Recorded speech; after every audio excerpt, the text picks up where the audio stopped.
Hi everyone, this is Ida of Created to Create. Welcome back to my channel. If you are not 18 years or older, this video content is not intended for you. I wanted to share with y'all what I have been playing with. Um, if you're familiar with my channel, you probably have seen some of the projects that I've created with decoupage and, altering boxes and ornaments and using clay to do that, and or resin. So I ordered a couple of molds that I got in and I really like them. I didn't get them here in the US, unfortunately. These are hard, or some of these are really hard to find here. But I was able to find some and they finally came in, so I wanted to share with you what I created and what they look like. So one of the ones that I picked up is this dress form mold, and it's very soft. It's a silicone mold, so to release it releases very nicely, and you can stretch it out to get the delicate pieces out and all of that. So that is one of the things I love about this type of silicone mold. And that one creates these. Look at how beautiful these look. Now, these are not perfect, and I'm going to tell you why. Because the resin that I use, it had been sitting in my craft room for a while, and there wasn't that much left in it, but I couldn't wait. I wanted to try it out, and I used the resin that I had, and it was kind of clumpy. So if you order resin, if you bought resin, make sure to try and use it without leaving it too long in your room or whatever, because it does tend uh, to start getting dry and it clumps up, and then when you pour, it's not as smooth as when it's new. And I'm going to share the back of these, but I'm going to share the resin that I use. This is the resin that I use to do my resin pieces, and this turns white and it cures in 10 minutes, sometimes even less than that, depending on how big or how deep the mold is. But it does turn white. So what happens with this, you can actually add color to this, and that's what I do. I have either I'll use some there is resin color that is like in a liquid form, and then I also use mica powders to color my resin. So in this particular one, this one I use mica powder for this pink one. For the blue one, I use the color for the resin, epoxy resin. But this was like the bottom of the bottle, and it was horrible. Look at the back, because the resin isn't any good. It's really supposed to be very smooth, and what I found that when I poured it, it even expanded above the pour line where I had poured it. It expanded a little bit, and it's very, very rough in the back. I'm not going to throw it away. I'm still going to keep it. I'm still going to use it because I like it. And so there's that one. This one was before I got to the bottom of the barrel. And see, this is just a little bit more smoother, but it does have a lot of the air bubbles because of the clumps. I mean, you'll get some air bubbles, but not bad like this normally in resin. So there's one, and I can even feel some on the front. And I did paint this with some pearl paint, half of it, and I added some gold with my paint pen, my gold metallic paint pen. And then the last one that I created, not the last one, but the second one I created was this one. I took more care in mixing it because I saw how this one had come out. So this one came out a little bit nicer, but it really couldn't be real nice because the resin wasn't any good. This one I didn't add any color to it, but it already had some of the pink pigment mica powder in it. So it picked up a very pale pink.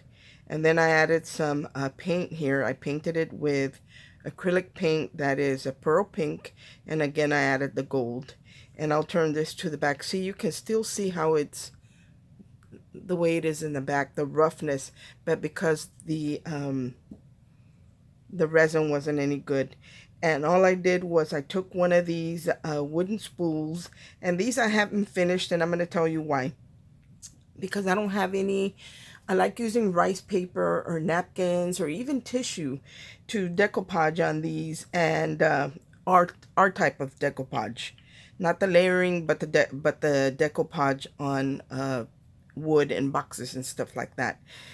So here's one that I did because I did have some rice paper with some vintage ladies, but I felt like this came out really, really dark, and I don't like it because the image that I have is kind of dark and kind of small. It doesn't really stand out.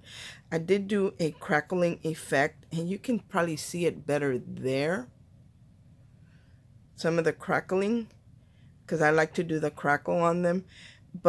And then I used a wax paste, which is this one by Pen Art, and this is antiquing paste, and that's what I used to darken this. I mean, so the cracks would stand out. That's what I did there. But after I tried this, I really didn't like the way it looked, so I did order some rice paper that I'm waiting for.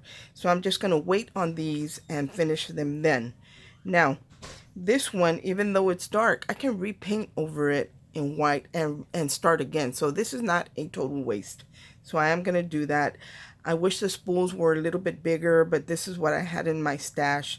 I wanted the platform on top to be bigger for the dress forms, and I think this is a wonderful way to, if you're sending somebody Happy Mail or you're in a swap and you have to send out ribbon, this is a great way to package a great presentation for your ribbon. Now, so I'm going to repaint this white and then start over with the 3, and I did order new resin, so these are going to stay in my personal stash, and then I'm going to make new ones for these 3 that are here. But since this one was the best one that came out, I felt that I could use it. And I wanted like I said, I wanted this platform to be bigger. I just used one of my Spellbinder's round dies, and I cut a bigger circle, and I layered it like 3 times for the top and for the bottom, and I glued them on either end of my spool to give me a bigger, see, this platform's bigger than this one, although it's the same spool, just to give me more room to decorate on. So I added the doll, and I did use some type of quick dry. I guess you could use like E6000 for that. And then I had a stash of very pretty pale pink buttons, some in clear, some in more opaque, some frosted. So that's what I did. I just added all types of different buttons. Then I had this little spool in my stash, and this is probably a vintage because I've had it a long, long time. And all I took was some thread, and I wrapped it around it, and I glued that in place as well. And look at this pretty ribbon that I added to it. So it's beautiful. And then to hold the ribbon so it wouldn't come off the spoon, I added the spool, I'm sorry. I added a garment pin with a little teeny tiny sewing machine that has like little rhinestones on it. And I think this makes a very beautiful presentation if you're giving out ribbon, you know, and you want to make a very, very nice presentation. So I'm going to create more when my resin comes in. And then if anybody's interested in these, I could probably make them for, I don't know, I'm going to say about $3.50 because resin has gone up. And then you would have to pay shipping extra. I will link my email in the, I'll put the information for my email in the description box. Now, this is another one that I created, and this one's beautiful. I know you can't tell what it is, but I'm going to share it with you. Let me grab them really quick.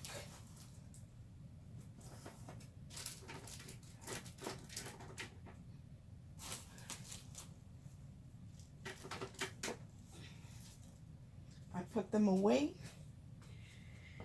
And again, I had the same problem. That, look at the resin, and you can tell it expanded.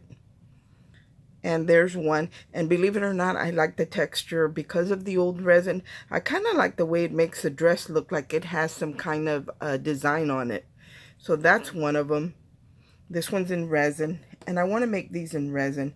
And then here is a clay one. Look at how nice those are, and these are tiny, you guys. I'll measure it for you. Grab my ruler, and I'm going to say these are, let me grab this one. These measure about 2 1/4 inches tall. And the widest part is, I'm going to say the dress part, and that measures about 1 inch at the very bottom. That's the widest part. So they're not very big, they're tiny. The perfect size for embellishments. If you want to create some kind of rosettes for a shabby chic, vintage or Victorian project, these are the perfect size for that. If you want to turn them into some type of dangle to go on like a mini album or some kind of box that you created, that would be good too. But I would recommend that you do them in resin and not in clay. These are in clay. And I did start painting some of them, but I really don't want to do too many in the clay, because I know that if I were to drop these would probably break. But if I made them in resin and I were to drop them, they wouldn't break. So in this one, I painted it pink. Also, again, I use my gold pen a lot. So I just added a little bit of an accent color in the gold paint. This one I painted it in green because I love that color, and back then that color was really popular. But then I went over it with just a pearl color to kind of soften the green, because the green was a very harsh green, and I wanted to soften it to look like maybe a satin gown. So that's why I added the pearl white on top, but a very thin layer where you could still see the green through it. But they ended up really, really nice. But you know, these are just going to go in my stash because these are not perfect. So I'm just going to add them to my stash. But look at how nice those are. Anyway, that is what I have been working on. That's what's on my desk. I did, like I said, I had a small haul. This mold was one of them. The lady with the parasol was another one. And then I ordered this little feather that has like pearls down the middle. Now I don't have one that I made because I made it out of clay and I didn't really like the way it looked, so I took it out. But when I get my resin, I'll probably make the little feather out of resin. And then I picked up some ribbon too. So I'm working on a ladybug kit. So I found this ribbon that was really unique, or for me it's unique.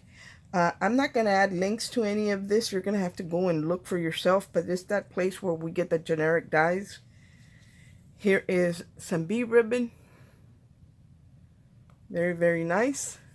And you get quite a bit. I think it's like 5 yards if I'm not mistaken. And then I got the bee ribbon in the pink. And it came a little, like the way they twisted it kind of bent the edge. But I can always just take an iron and press that down. So that's not too bad. And then I found this one that had the little birds on it. And I thought it was pretty. So I picked this one up. And I believe that is all that I picked up, guys. And that's what I have been working with. And I didn't want to put it away because I wanted to share it with y'all. But now I get to put it away. Thanks for watching. I hope everyone is having a great day. I hope that this gives you ideas on how to use your molds, like, I mean, altering a spool. And I would have preferred a spool that was a little bit larger, but if you can find spools that are a little bit larger, that would be even better. But that makes a great, great presentation for giving out. Even if you want to send somebody just a small Happy Meal, just add maybe 3 spools. And who wouldn't be happy to receive 3 beautiful spools with beautiful ribbon on them that they could display in their craft room, and also get to use the beautiful ribbon? I would. Thanks for watching. I hope everyone has a great day, and God bless. Bye.